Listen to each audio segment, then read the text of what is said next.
بسم اللہ الرحمن الرحیم۔ ناظرین السلام علیکم ورحمۃ اللہ وبرکاتہ۔ ناظرین، آپ کی عمر جتنی بھی ہو جائے، صحت کو، طاقت کو، جوانی کو بحال رکھنے کا آج حیرت انگیز آپ کو ایک چٹکلا دینے لگے ہیں۔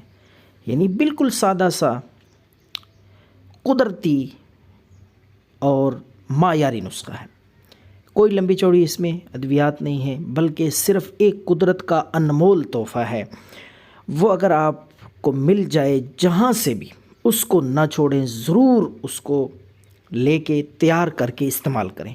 تو ناظرین، اس کا نام ہے سوہانجنا۔ سوہانجنے کے اوپر جو پتے ہوتے ہیں، پتے سوہانجنے کے درخت کے پتے، سوہانجنے کے پتے لا کے ان کو سائے میں خشک کرنا، دھوپ میں نہیں رکھنا۔ ان کی افادیت اور تاثیر ختم ہو جاتی ہے دھوپ میں خشک کرنے سے۔ تو سائے میں رکھ کے خشک کریں، 2 دن لگیں، 4 دن لگیں۔ تو جب وہ خشک ہو جائیں، کوٹنے کے قابل، صفوف بنانے کے قابل، تو ان کا آپ باریک آٹے کی طرح صفوف بنا لیں سوہانجنے کے پتوں کا۔